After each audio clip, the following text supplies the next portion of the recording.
Welcome to the deep dive. Today, we're going to cut straight through some really complex tech. We're diving into the architecture behind high-performance computing and, well, the massive AI platforms that are driving everything right now. And we're using a pretty interesting roadmap to do it, not a textbook. No, not at all. Our guide is actually an analysis of the core technical knowledge needed by the systems architects who build these things. It's incredibly practical. It is, and it forces us to focus on the essentials, the non-negotiable building blocks. We're looking at core architecture, which is about 38% of it, and then solution design, which is fully half of the expertise required. So our mission is pretty simple. What are the foundational truths? What's the specialized hardware? The secret sauce in the software? And, how do you actually manage these multi-megawatt systems at scale? We're really going from the silicon all the way up to hybrid cloud. Exactly. So let's jump right in with what determines speed, the core compute fabric. This is so important. When you're operating at the supercomputing level, raw processor speed, it's often secondary to how fast everything can communicate. Right. You can have the fastest chips in the world, but if they're all just waiting for data. The whole cluster just grinds to a halt. It bottlenecks. Which brings us directly to the network backbone. If you're building a system like an HPE Cray EX supercomputer, the network requirements are they're extreme. They're completely off the charts. You need high performance, congestion-aware routing, and, this is the key, absolutely zero packet loss. Which standard networking just can't do. Not even close. Traditional protocols work on a best effort basis. If there's congestion, packets get dropped, they have to be resent, and that just kills the performance you need for these tightly coupled AI workloads. So how do you solve that? Well, this is where specialized silicon comes in.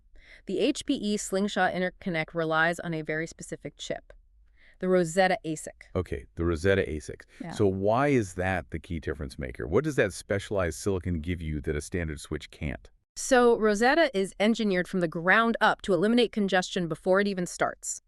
It has this adaptive congestion-aware routing, which means it dynamically steers traffic away from hotspots. It sees a bottleneck forming and just goes around it. Exactly. But even more critically, it uses something called credit-based flow control. Okay, what's that? It's a hardware mechanism. It basically guarantees that a node will never send data unless the receiving node has already confirmed, yep, I have the memory and resources ready to take it. So it's guaranteed delivery. You're moving from best effort shipping to a deterministic guaranteed transport every single time. That's the perfect analogy, and it's absolutely essential when you have thousands of GPUs that are all waiting on each other's calculations. Okay, so that perfectly routed data finally arrives at the processor. Now the focus shifts a bit, especially for today's biggest workload. Large language model inference. LLMs, yeah. My intuition says when you're sizing for an LLM, the most critical factor has to be raw compute power. C8 cores, FLOPS, that kind of thing. That's what everyone thinks. It's the logical assumption. But our sources are stressing that something else completely overrides that raw speed. Why?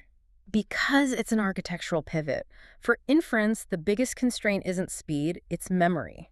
You are trying to load billions, sometimes trillions, of parameters onto the GPU. So the real bottleneck, and the most critical factor, is the GPU's high bandwidth memory capacity. The HBM. Precisely, HBM capacity. If that entire model fits inside the GPU's onboard HBM, inference is incredibly fast. If it's too big, then you have to split it up, or worse, stream it from slower system memory, which must add a ton of latency. A massive amount. So the HBM capacity literally determines the maximum size of the model you can serve efficiently. It overrides everything else. That's a huge shift in thinking. Memory is the gatekeeper, not the core count. It dictates the scale. Okay, so we have data arriving perfectly, and we have the memory to hold the model. But how do you coordinate all this across, hundreds or thousands of GPUs on different physical nodes? That communication has to be perfect. And this is where specialized software comes into play. We rely on libraries like NCCL, that's the NVIDIA Collective Communications Library. NCCL. And what does that do? It provides these highly optimized communication primitives. Give me an example of a primitive. What does that mean in this context? So think about an operation called all-reduce. In distributed training, every single GPU computes a gradient. Right. Then all those gradients have to be summed up and sent back out to every other GPU so they can all update their weights at the same time. That's all reduce. If that one operation is slow, the entire training run just stalls. And NCCL is built to make that one operation, and others like it, as fast as humanly possible. Exactly. It leverages those high-speed interconnects like Slingshot or NVLink to keep the entire system marching in perfect lockstep. So just to recap this section, we have a compute fabric that's defined by specialized silicon, the Rosetta chip, Massive memory capacity with HBM. and this hyper-efficient communication software, NCCL. It really shows the shift away from a CPU-centric world. It's a memory and network-centric AI architecture now. But all that power and speed, it creates these huge infrastructure challenges. How do you feed it data fast enough, and how on earth do you manage all the heat? Okay, let's tackle the data first. You've got a cluster of NVIDIA H100s just chewing through petabytes of data for training a new Gen AI model. Standard storage can't keep up. No way. The GPUs would just sit there, idle and expensive. So what's the solution? You need a scale-out file storage system that's built for this kind of throughput. Something like HPE GreenLake for file storage, which is powered by VST data technology. And what's the key technical detail there? What makes it work for this workload? Well, the VST architecture itself is great for scalability, but the crucial piece for an AI cluster is its support for the NVIDIA GPU Direct Storage Protocol. GPU direct storage, how does that actually speed things up? It completely solves the CPU bottleneck. See, in a traditional system, data goes from storage into the CPU's memory, and then the CPU has to tell the GPU to come get it. Which sounds slow. It is. With GPU direct storage, the data bypasses the CPU entirely. It goes straight from the storage system, across the interconnect, and directly into the GPU's memory. You're taking the slowest component out of the data path. That must give you a huge performance boost. A significant one. It cuts latency and makes sure that data pipeline never ever starves the processing units. Okay, so that's the data solved. Now, the heat. These high-density systems, these Cray EX clusters, they generate megawatts of heat. Megawatts. It's a serious thermal challenge. So you need liquid cooling, obviously. But you can't just connect the facility's water loop directly to the building's main chilled water lines, can you? Absolutely not, no. For safety, for maintenance, the specialized fluids and pressures inside the system have to be thermally isolated from the building's main infrastructure. And the component that acts as that thermal gatekeeper is the cooling distribution unit, the CDU. That's the one. The CDU is basically a massive industrial heat exchanger. Its one non-negotiable job is to transfer heat from the internal facility loop, the water actually touching the server cold plates, to the building's chilled water system. And the crucial part is that it does this. Without mixing the two fluids, it keeps the specialized internal loop clean and contained, and it makes sure the whole system meets the building's safety and pressure codes. So it's this essential piece of specialized plumbing that makes extreme computing physically possible in a normal data center. It really proves that in the HPC world, thermodynamics are just as critical as silicon design. All right, let's move up a layer to the operational plane. The software, the security, and the management that governs all this infrastructure. Yeah, this is where we shift from the physics of performance to, the efficiency and governance you need to actually use the platform. So let's start with the data scientists. You've got a big research team. They need to manage experiments, tune hyperparameters, share these really expensive GPUs. How do you stop them from just stepping on each other's toes? You need a structured environment that turns that research chaos into something repeatable and scalable. And that is the job of the HPE Machine Learning Development Environment, or MLDE. And how does MLDE create that structure? It's purpose-built for MLOps. It gives you tools for meticulous experiment tracking, so you always know which code, data, and hyperparameters produced a result.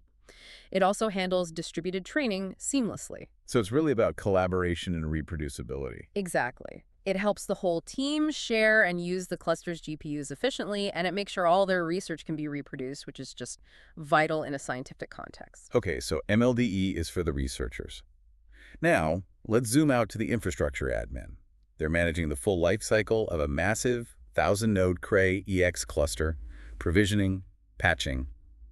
You can't do that manually. No, the scale makes it impossible. And for that specific supercomputer architecture, you need specialized management software.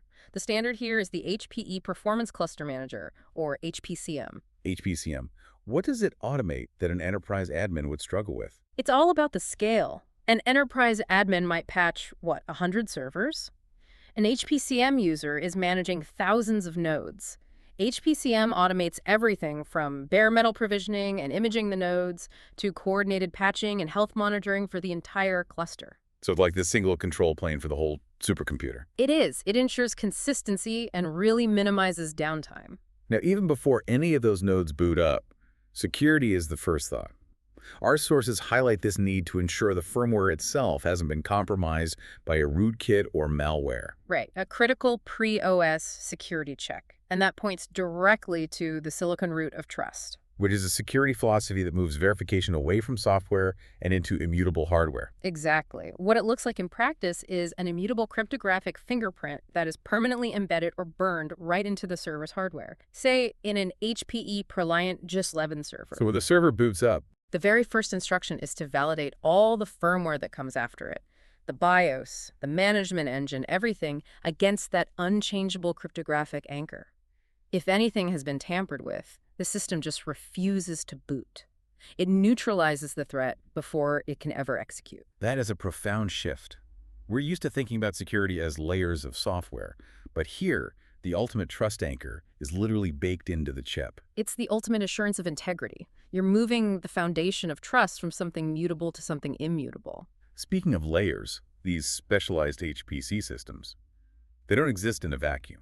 They have to connect back to the broader enterprise and, hybrid cloud ecosystem. Well, absolutely. The enterprise needs to see everything. The HPE hardware, what's in the public cloud, third-party apps, and managing all those silos is where the complexity just explodes. So how do you get that unified view, that unified observability across such a complex hybrid landscape? For that, you need a platform like OpsRamp. OpsRamp provides that unified visibility and transforms all that fragmented data into correlated insights. What does that actually mean? What does it do? It does things like automatically generate topology maps of your whole environment. It performs alert correlation to cut through all the noise. And it can even enable automated remediation. It gives you that holistic view of a very disparate world. It's the connective tissue that makes it all manageable. Okay, last one.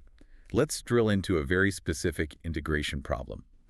Say you're running VMware Cloud Foundation on HPE Synergy hardware, and you want VMware's manager to handle hardware updates directly. What bridges that gap? That's a classic integration challenge. You've got two powerful management systems that need to talk to each other.